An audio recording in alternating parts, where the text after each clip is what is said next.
नारायण ने दिया। अब दौड़ कर गया और नारायण के चरणों को पकड़कर कहा, नाथ आप क्यों आए हो ये बताओ। भगवान ने कहा, आपको मालूम नहीं, मैं लक्ष्मी को लेने आया हूं, पर लक्ष्मी को तो मैं अपने यहां रखना चाहता हूं नाथ, मैं इसको छोड़ नहीं सकता, मैं लक्ष्मी जी को छोड़ नहीं सकता, मैं इनको लेकर जाऊं। किसान रोने लगा। तब भगवान नारायण ने धनतेरस की पूजन का महत्व समझाया। तब भगवान ने धनतेरस की पूजन का महत्व समझाया। सुनो किसान, मृत्यु लोक में रहने वाला मानव अगर धनवंतरी की पूजन करता है, धनतेरस के दिन कार्तिक महीने में पड़ने वाली सुंदर त्रयोदशी तिथि को जो धनवंतरी की पूजन करेगा, उसके घर से लक्ष्मी कभी बाहर नहीं जाएगी। नारायण जैसे बोले तो किसान तुरंत प्रसन्न हो गया। प्रभु प्रभु आप मुझे वो उपाय, आप मुझे वो पूजा का प्रयोग, आप मुझे वो महत्व उस धनवंतरी पूजन का, उस धनतेरस की पूजन का बता दीजिए, जिससे मेरा कल्याण हो जाए, जिससे मेरा उद्धार हो। भगवान विष्णु बोले, किसान सुनो, ये धनवंतरी मेरा ही एक अंश होता है। जैसे मेरे हाथ में शंख चक्र गदा पद्म सब धारण करा हुआ हूं, उसी तरह धनवंतरी का स्वरूप का यदि आप दर्शन करेंगे, आप धनवंतरी के चित्र का अगर दर्शन करेंगे तो एक हाथ में उनके भी चक्र है, एक हाथ में उनके शंख है, एक हाथ में उनके औषधि है, एक हाथ में उनके अमृत का कलश है, और भगवान स्वयं नारायण का अंश प्रकट हो रहा है। बोल धनवंतरी भगवान की, धनवंतरी भगवान की। कहते हैं धनवंतरी भगवान का प्रागट्य जब हुआ था तो भगवान शंकर ने धनवंतरी देव को देखकर कहा, वाह रे प्रभु वाह, क्या सुंदर स्वरूप धारण कर कर आए हो प्रभु। जब मेरे लिए विष लेकर आए थे तब एक आनंद दूसरा था, पर आज अमृत लेकर आए हो, उसका आनंद दूसरा है। बहुत अलग अलग बातें महाराज। शिव महापुराण की कथा कहती है, दो तरह की वाणी होती है, एक में आपने क्रोध कर दिया, आप शब्द कह दिया, ताना दे दिया, गालियां दे दी, और एक शब्द अमृत का मीठा बोल दिए, प्रेम की वाणी बोल दी, उसका एक आनंद दूसरा है, उसका एक संबोधन दूसरा है। एक विष लेकर आ रहा है, एक अमृत लेकर आ रहा है। शिव जी कहते हैं जो अमृत लेकर आ रहा है उसका आनंद ही दूसरा है, उसके चेहरे की चमक ही दूसरी है। भगवान विष्णु कहते हैं, सुनो किसान, मैं आपको धनवंतरी पूजन का विधान बताता हूं। भगवान कहते हैं, किसान सुंदर कृष्ण पक्ष की त्रयोदशी को कार्तिक के महीने में धनवंतरी देव का पूजन, धनतेरस का पूजन माना जाता है। सुनो किसान, एक सुंदर भूमि पर देसी गाय का गोबर से लीपन कर कर, अगर गाय का गोबर ना मिले सुंदर जल से लीपन कर कर, वहां एक सुंदर चौक को पूर कर, आप सभी को ज्ञात होगा कि चौक पूरने में रंगोली का प्रयोग नहीं होता। आप लोगों को मालूम होगा चौक पूरने में आटा और हल्दी का प्रयोग होता है। काय का प्रयोग होता है? आटे और हल्दी का प्रयोग। आटे हल्दी का प्रयोग क्यों होता है? क्योंकि आटा समृद्धि को बढ़ाता है, लक्ष्मी वैभव को बढ़ाने वाली हल्दी होती है। इसलिए जब चौक पूरा जाता है भूमि पर तो चौक पूरते समय आटा हल्दी का प्रयोग करते हैं। थोड़ा सा चावल का दाना या गेहूं का दाना रख दिया जाता है, उसके ऊपर एक सुंदर चौकी, एक चौरंग, एक पाटा रख दिया जाता है। भगवान विष्णु बता रहे हैं किसान को धनतेरस के पूजन का वर्णन, और जो भगवान विष्णु ने बताया है वही पूजन का वर्णन आप लोग श्रवण कर रहे हैं।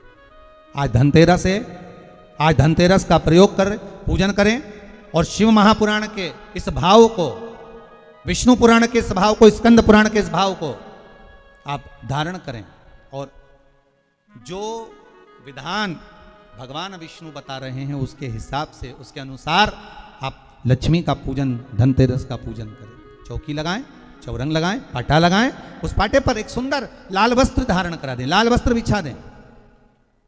एक थाली लें, उस थाली पर कंकु से, रौली से, कुंकू से गिला कर कर स्वस्तिक का निर्माण कर दें।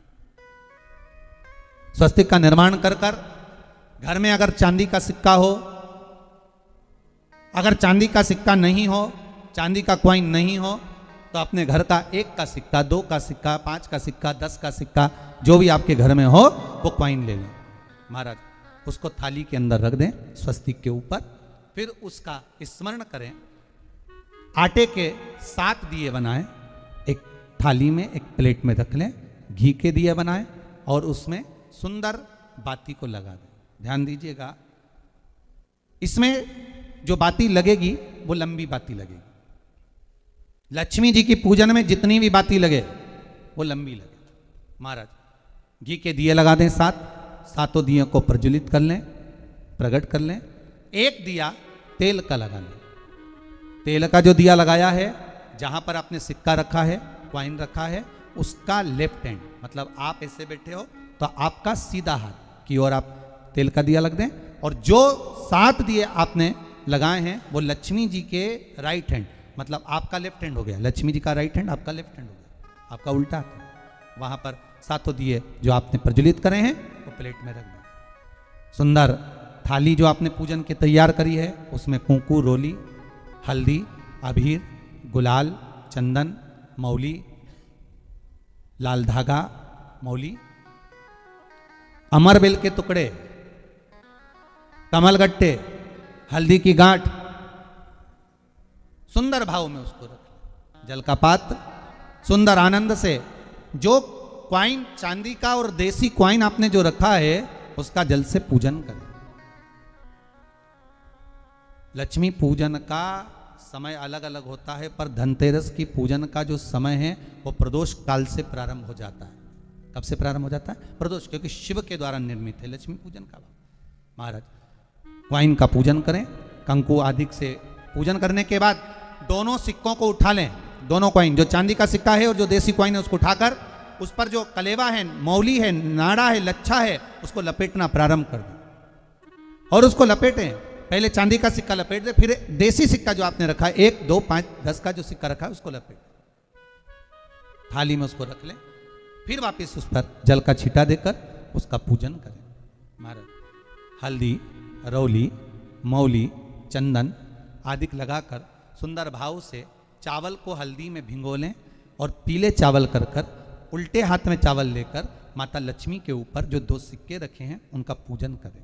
साथ में जब चावल छोड़ते जाएं तो गणेश जी का भी स्मरण करते जाएं। हे रिद्धि सिद्धि के दाता श्री गणेश जी महाराज, आप हमारे यहाँ पर सदा माता लक्ष्मी को लेकर, कुबेर भंडारी को लेकर सदा विराजमान रहें, नारायण को लेकर सदा विराजमान रहें। चावल छोड़ते जाएं और बाबा से विनती करते जाएं, माता लक्ष्मी से निवेदन करते जाएं। भगवान शिव का स्मरण करें, भगवान नारायण का स्मरण करें, माता लक्ष्मी का स्मरण करें, रिद्धि सिद्धि के दाता भगवान श्री गणेश जी महाराज का स्मरण करें। छोड़ते जाएं। जब चावल पूर्ण छोड़ देवें, पूजन पूरी तरह से हो जाए, तब महाराज 7 सुंदर आनंद से अमरबेल के टुकड़े, अमरबेल वृक्ष पर एक पीले कलर की बेल चलती है, पीली, उसमें पत्ते नहीं होते, वो किसी भी वृक्ष पर डली रहती, वो अमरबेल कहलाती। ये अमरबेल लक्ष्मी पूजन में समृद्धि के लिए, मकान के मुहूर्त के समय पर, गृह प्रवेश के समय पर बहुत कार्य आती है। महाराज ये अमरबेल को पानी की जरूरत भी नहीं पड़ती, आप रूप किसी वृक्ष पर डाल दी जाए वो अपने आप फलती चली जाती है। उसी तरह हमारे यहाँ भी हम भगवान से यही प्रार्थना करते, जैसे अमरबेल बिना पानी पड़े भी किसी भी वृक्ष पर डाल दी जाए पनपती जाती है, बढ़ती चली जाती है, ऐसे हमारे घर में वैभव लक्ष्मी बढ़ती जाए। अमरबेल के 7 टुकड़े, कमलगट्टे 7, हल्दी की गठान 7 माता लक्ष्मी को समर्पित कर दें। दोनों हाथों में हल्दी पिसी हुई लीजिए और माता लक्ष्मी के ऊपर उसे चढ़ाना प्रारंभ कर दीजिए। 7 बार पिसी हुई हल्दी वो सिक्कों पर चढ़ा दें, अपनी मनोकामना कर कर अपने घर में माता लक्ष्मी को विराजमान करने के। जब हल्दी पूर्ण चढ़ जाए, हाथ में कुंकू ले लीजिए, रोली ले लीजिए, उस रोली कुंकू को भी माता लक्ष्मी को समर्पित करिए। तब इसके पश्चात सुंदर जो भी घर में मिष्ठान हो, मीठा हो, नहीं हो, शक्कर हो, गुड़ हो, मिश्री हो, जो भी आपके पास में हो, खड़ी शक्कर हो, वो भगवान को, माता लक्ष्मी को भोग रख दीजिए। अगर कुछ मीठा बना हो तो मीठा रख दीजिए। महाराज घर में संपूर्ण पूजन कर कर, आपके घर में जो देवालय में भगवान बैठे हैं उनका भी पूजन करिए। पूजन करने के पश्चात आप माता लक्ष्मी से निवेदन करिए, हे माँ आप हमारे यहाँ सदा विराजमान हो। महाराज ये जो पूजन है भगवान विष्णु जो बता रहे हैं किसान को, ये 5 दिन की पूजन है पूरी पूरी। आज कौन से दिन का पूजन बता रहे हैं? पहले दिन का। आज धनतेरस से रूप चौदस, अमावस्या, एकम और दूज, ये 5 दिन तक दीपावली का पर्व मनाया जाता है, दीप महोत्सव मनाया जाता है।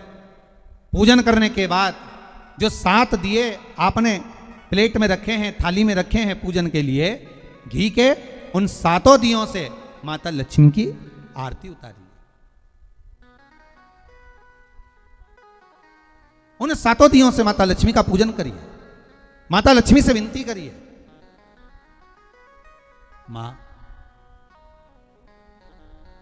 हम आपके पुत्र हैं, मां आप हमारे घर का रास्ता भूल गई हो, मां बहुत कष्ट है, बहुत दुखी है, पर भगवान शिव पर विश्वास कर कर, कुबेर भंडारी पर, कुबेरेश्वर महादेव पर विश्वास कर कर, भगवान नारायण के सुंदर प्रसंगों पर विश्वास कर कर, मां भगवान शंकर का अनुमोदन कर कर, हे मां आप हमारे घर में विराजमान हो, मां आप हमारे मार्ग को, हमारे घर को, हमारे घर के रास्ते को, हमारे घर के द्वार को आप भूल गई हो, मां हे बेबहू लक्ष्मी, हे धन लक्ष्मी, हे संतान लक्ष्मी, हे मां लक्ष्मी, हे धान्य लक्ष्मी आप हमारे घर में विराजमान। 7 दीप जो प्रज्वलित करे हैं उससे माता की आरती उतारिए। फिर माता को झोली पसार कर प्रणाम कर कर भूमि पर नमन करो। जब झोली पसार कर प्रणाम करें, झोली को अपनी ओर गिरा लें और माता को नमन कर कर जो 7 दिए आपने लगाए हैं उन 7 दिए को अलग अलग स्थान पर ले जाकर, जैसे घर के हॉल में, एक रसोई घर में, एक जहां पर आप लक्ष्मी रखते हो उस स्थान पर, एक घर के द्वार के पास में, एक तुलसी के क्यारे के पास में, ऐसे अलग अलग 7 स्थान पर उन दीप को रख दिया जाए। महाराज एक भगवान का जहां पूजन हुआ है, लक्ष्मी की जहां आराधना करिए, एक दीप वहां पर भी रखा जाए। जो तेल का दिया लग रहा है उसके पास में, फिर कहेंगे तेल का दिया माता लक्ष्मी के उल्टे हाथ पर और घी का दिया माता लक्ष्मी के सीधे हाथ पर।